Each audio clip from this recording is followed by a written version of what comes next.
When you walk to your seat at Block Tickets Park, you get a baseball game. But when you look up, you get baseball history.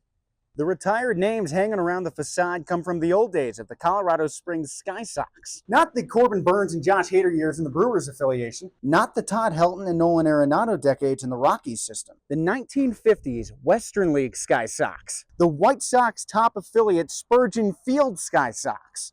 The Sam Hairston Sky Sox.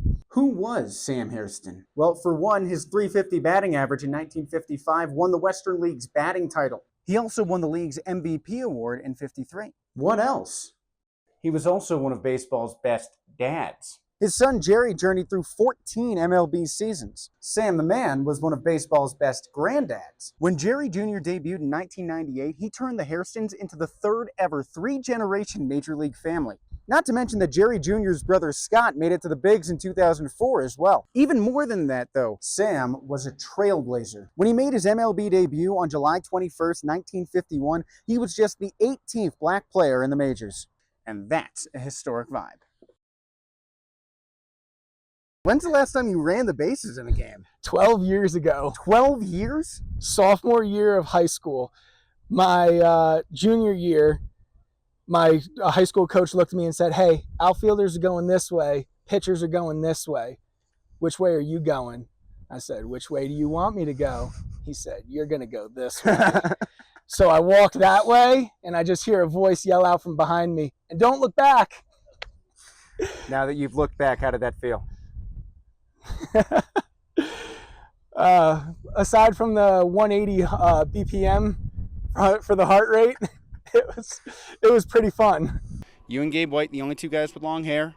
Craig Sherry's got a little bit of the mustache there, but you've got it all put together. Is this a conscious effort to look like a cowboy? It's kind of just been my thing for the past few years. I've had long hair pretty much my whole life, throughout high school and into my professional career, and then the mustache kind of developed over the past few years. So, Do you think it adds to the intimidation factor? I'd like to think so, but who knows? So I'm going to keep it for a while.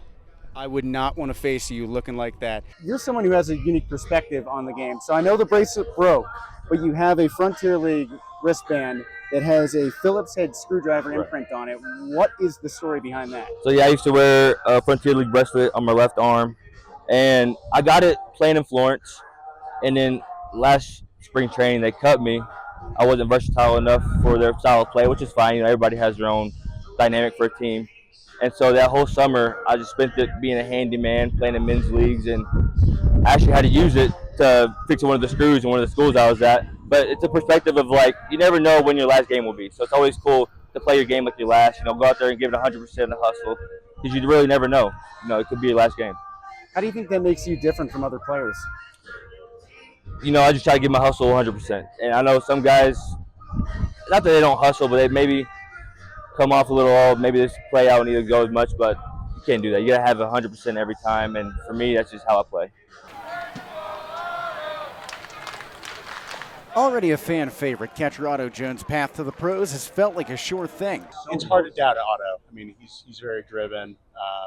It does. Let me put it this way: it doesn't surprise me. The kid just loves baseball, so I knew when there were still opportunities to play, he was going to find a way to get that done. Otto had to fight his way through a tryout pool of scores of players. Basically, if we filled up every single seat in the section behind me, that would equal the same number of players going up against him in the tryouts. Even after that, even after being selected 5th overall by the Vibes, he still had to outwork 2 more players in training camp just to make that last roster spot. I kind of went into it with a different approach. I kind of just saw it as, like, this could be my last time wearing cleats and pants, so I was just happy to be out there. The Arvada native also has a sort of home field advantage. That I was wishing I got to come out here and play on this field. I was a little kid with my glove in the stands, wishing I was out there. So it's super cool to be playing on the same field that I came to watch when I was little. He went to his first Rockies game when he was 6 weeks old. I'm a Colorado kid. I was born and raised in Colorado. So for him to play for a team that exemplifies everything cool about Colorado is really special. Otto's work ethic made it no surprise that the Colorado kid wound up on Colorado's team. He loves the practice and the craft as much as the game itself. I don't care how many kids are there. I know no one was going to work harder than Otto did. It's also really, really fun to think about him as a little guy playing all over the state of Colorado and then landing here. And now that he's here, the fans are chanting his name.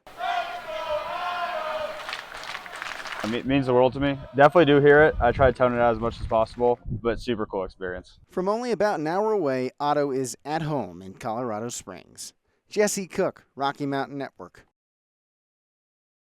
More vibe checks coming up here with the opening day starter, Nick Powers. Jesse Cook with you. Hey, congrats on getting the nod for day one. What was your reaction when Les told you that you were the guy? Hey, going into it, I wasn't expecting to be the opening day guy, but, I had a good performance in this spring season here, and, once Les gave me the nod, I couldn't be more excited. I'm looking forward to it. Yeah, what does that do for your confidence, knowing that he's trusting you with one of the biggest games of the entire year?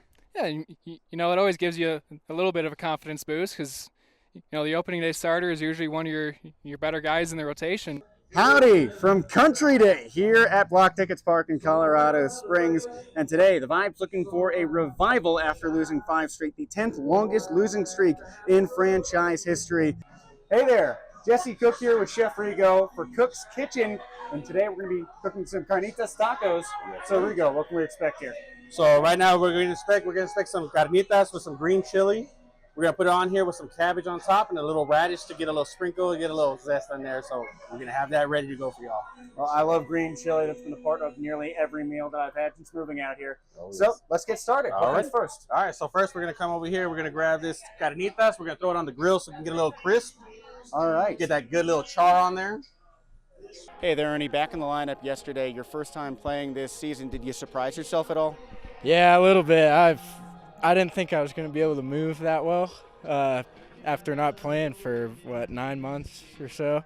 What were those feelings like? I just grasped the moment of seeing everybody here. It was my son's first birthday too, so it was good he was here. Got a chance to see me and just enjoying the moment for the 4th of July. So, and what's that like being a dad in this season of pro ball? I love it. I love it. I was 20 years old when I had my first kid, so it was a motivation. Helps me, perform. So that's what I do it for. So. And how do you feel when your kids are in the audience for games that you're pitching? Oh, I got to show out for them. I got to try to show out for them though. So I'm happy yesterday went according to plan a little bit. So. Beautiful work here, Rigo. Thank you. And are these for me? Those are for you. Oh, all right. Let me know what you think. One bite. Let's see how it tastes.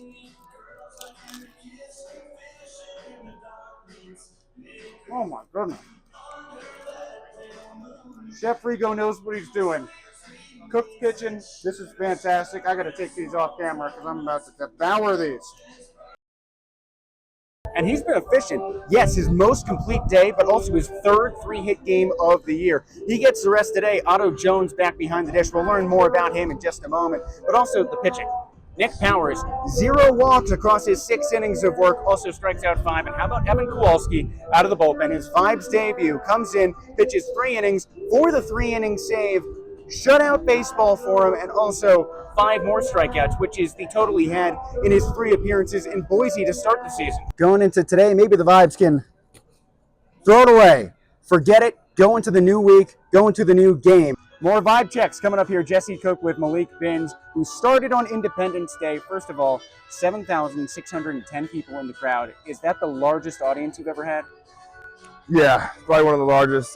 Might have been around it spring training before, but it's been a while since then. So, Armed Forces Appreciation jerseys like this one have been a staple at Rocky Mountain Vibes and Colorado Springs Sky Sox games for well over a decade now on these Military Salute Thursdays. But they take a special significance to one of the Vibes' rookie pitchers, Kerry Wright. He grew up traveling all over the world with military contractors for parents.